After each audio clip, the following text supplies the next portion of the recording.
बच्चों, अभी आपने यूरोपीय राष्ट्रवाद को युद्धों, सीमा विस्तार और क्रांतिकारी आंदोलनों के माध्यम से देखा कि राष्ट्रवाद का जो प्रचार और प्रसार यूरोप में हो रहा था, फ्रांस से शुरू हुआ, फिर शेष यूरोप की तरफ बढ़ रहा था। लेकिन आज हम आपसे रोमानी कलाकारों द्वारा राष्ट्रीय भावना का किस प्रकार से यूरोप के भूभागों में संचार किया गया, उस पर चर्चा करेंगे। बच्चों, आपको याद होगा भारतीय स्वतंत्रता संग्राम का आंदोलन। अगर आपको याद है तो याद करिए, बंकिम चंद्र चटर्जी द्वारा लिखित जो आज हमारा राष्ट्रीय गीत है और हमारे राष्ट्रगान जो कि बंगाली भाषा में पहले था, रविन्द्रनाथ टैगोर द्वारा रचित अमार सोनार बांग्ला जैसे गीत जब रचे गए तो बंगाल में बंगाली अस्मिता और गौरव लोगों के अंदर जागृत हुआ। और उस अमार सोनार बांग्ला जैसे गीतों ने जब देश आजाद हुआ तब पाकिस्तान से कटकर बांग्लादेश जैसे राष्ट्र का भी निर्माण में जो वहां की भाषा का गौरव था, जो वहां की भाषा का महत्व था, उसने राष्ट्रवाद को मजबूत करने में कितना बड़ा अहम योगदान दिया, वो बांग्लादेश के निर्माण से आप समझ सकते हैं। और आजाद भारतीयों के गुलाम रहने के दौरान जिस प्रकार से हमारे यहाँ स्वामी दयानंद सरस्वती ने वेदों की ओर लौटो, स्वामी विवेकानंद ने भारत के अतीत और गौरव की गाथा को लोगों में पुनः जागृत कर स्वावलंबी बनकर स्वतंत्रता के लिए खड़े होने के लिए प्रेरित किया, ठीक उसी प्रकार से तत्कालीन यूरोप में कुछ ऐसे लोग थे जो रूमानी कल्पना और राष्ट्रीय भावनाओं के माध्यम से राष्ट्रवाद का संचार कर रहे थे। रूमानी कल्पनावादियों का विश्वास था कि पुराने गीतों और ग्रामीणांचल में जो सांस्कृतिक साझा विरासत थी उसको पुनः जागृत करने की आवश्यकता है, और वो लोग अंतर्दृष्टि और रहस्यवादी भावनाओं पर उन्होंने जोर दिया, जबकि विज्ञान और तर्क वितर्क को स्वीकार नहीं करते थे। रूमानी कलाकार जिनमें एक नाम मैं आपको लूंगा, जर्मन दार्शनिक था ग्राटफीड जैसे रूमानी चिंतकों का दावा था कि सच्ची जर्मनी संस्कृति जो है वो जर्मन लोगों में बसती है, यानी उसके अतीत में बसती है, और वहीं से जो उनके गीत हैं, जो उनके कहानी हैं, जो उनकी भाषा है, वही सच्ची जो जर्मन संस्कृति हमें दिखाई पड़ती है। और जर्मन राष्ट्र के लिए, जर्मन राष्ट्रवाद के लिए ये सबसे मूल तत्व है। और इसका सबसे बड़ा प्रभाव आप यूरोप में अगर देखेंगे तो मध्य और पूर्वी यूरोप में पड़ता है। एक उदाहरण पर आप समझ सकते हैं कि 18वीं सदी में पोलैंड जो कि उस समय विभाजित था, जो कि जिसको जीता गया था उस समय रूस, प्रसा और ऑस्ट्रिया के द्वारा, वहां पर रूसी प्रभुत्व ने वहां पर पोलैंड के जो परंपरागत भाषा थी यानी पोलिश भाषा का दमन किया और वहां की संस्कृति को दबाने का प्रयास किया, और वहां पर जबरन रूसी भाषा और रूसी संस्कृत को लोगों पर मढ़ने की कोशिश की। लेकिन बच्चों, इसी दौरान जब रूमानी लोगों ने वहां पर पोलिश भाषा को ही पोलैंड के लिए मुक्ति का मार्ग बताया, और उन्होंने इसी क्रम में 1831 में रूस के खिलाफ एक सशस्त्र विद्रोह होता है, जिसके बाद उस विद्रोह के बाद लोगों में एक पता चल जाता है कि किस तरह से उस विद्रोह के लिए पोलिश भाषा ने एक बड़े संचार का काम किया। लेकिन तत्कालिक समय में रूस ने सेना की मदद से उस आंदोलन को भले दबा दिया हो, लेकिन एक पोलिश भाषा और उसके आत्मगौरव ने, अतीत के साझा अनुभवों ने उनको एकजुट करने की कोशिश की। उसी में एक नाम आता है जैकब ग्रिम और विलियम ग्रिम, जो दो रूमानी जिन्होंने मतलब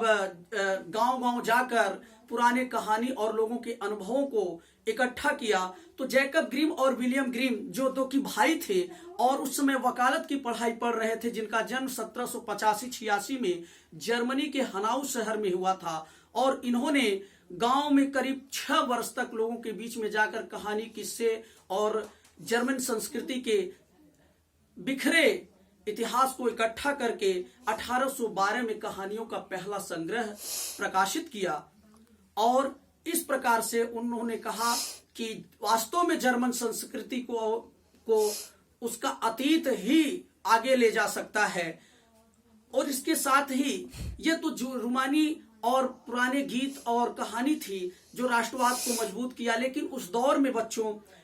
कुछ ऐसी घटनाएं भी घटी जैसे भूख और कठिनाई और जन विद्रोह। 1830 के दशक की हम बात करें तो यूरोप में तीव्र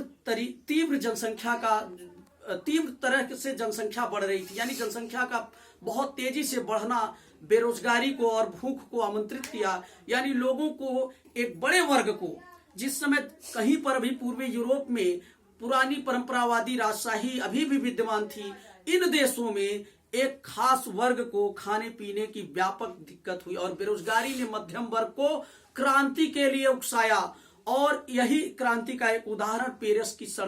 की सड़कों पर उतर गया, जिसके डर से वहां का तत्कालिक शासक लुई फिलिप को भागने के लिए मजबूर होना पड़ा। और उसके बाद राष्ट्रीय सभा ने एक गणतंत्र की घोषणा करके 21 वर्ष से ऊपर सभी वयस्क पुरुषों को मताधिकार दे दिया, यानी पहली बार फ्रांस में 21 वर्ष की आयु पूरी करने वाले सभी पुरुषों को मताधिकार मिला। उसके पहले आपने देखा था कि किस तरह से सुधार की प्रक्रिया में केवल संपत्तियों को वोट का अधिकार था, लेकिन इस आंदोलन के बाद, इस मूवमेंट के बाद सभी पुरुषों को समान मताधिकार तथा काम के अधिकार की गारंटी दी गई। अब 1848 के उदारवादी क्रांति की हम बात करें तो यह ऐसे भाग जो स्वतंत्र नहीं हुए थे, जिसकी चर्चा मैंने कहा कि मध्य यूरोप और पूर्वी यूरोप के देश में बड़े पैमाने पर, जिसमें आप समझ सकते हैं कौन कौन से देश शामिल थे। जर्मनी, इटली, पोलैंड, हंगेरियन साम्राज्य में बड़े पैमाने पर मध्यम वर्ग के उदारवादी स्त्री और पुरुषों ने साथ मिलकर आंदोलन को चलाया था और उनकी मांग थी कि राष्ट्रीय एकीकरण की मांग को राष्ट्रवाद से जोड़ा। और जर्मन इलाकों, और इसके बाद जर्मन के इलाकों में फ्रैंकफर्ट एक जर्मन का शहर था, वहां मिलकर एक सर्व सम्मेलन आयोजित हुआ। और उसी समय 18 मई 1848 को निर्वाचित फ्रैंकफर्ट संसद ने, जिसमें कि 831 निर्वाचित सदस्य थे, वो एक जुलूस के शक्ल में फ्रैंकफर्ट संसद में, जो कि सेंट पॉल चर्च में आयोजित हुई थी, उपस्थित हुए और उन्होंने एक संवैधानिक राजतंत्र के अधीन प्रसा के राजा विलियम फ्रेडरिक चतुर्थ को ताज पहनाना चाहा, लेकिन उसने ताज पहनने से इनकार कर दिया और वह निर्वाचित सभा के विरोधियों के साथ जा मिला। बच्चों, यहाँ एक बात महत्वपूर्ण है कि मध्यम वर्ग, जो कि उस समय श्रमिक वर्ग और कारीगर, जो कि मजदूर वर्ग से आते थे, वो भी अपने अधिकारों की मांग कर रहे थे, लेकिन मध्यम वर्ग ने मजदूर और गरीब निचले तबके के लोगों को, जो कि मजदूरी और कारीगरी करने वाले वर्ग थे, उनकी मांगों का समर्थन नहीं किया, यानी मध्यम वर्ग ने विरोध किया। और फ्रैंकफर्ट संसद में बच्चों मध्यम वर्ग के लोगों का दबदबा था, जिससे उन निचले यानी मजदूरों और कारीगरों की मांग को न उठाना और उनका विरोध करना मध्यम वर्ग को भारी पड़ा। और कारीगर और मजदूर वर्ग इस संसद से, यानी इस प्रक्रिया से अपने आप को अलग कर लिया, जिस कारण फिर सेना ने और इस सभा के विरोधियों ने इस मूवमेंट को कुचल दिया।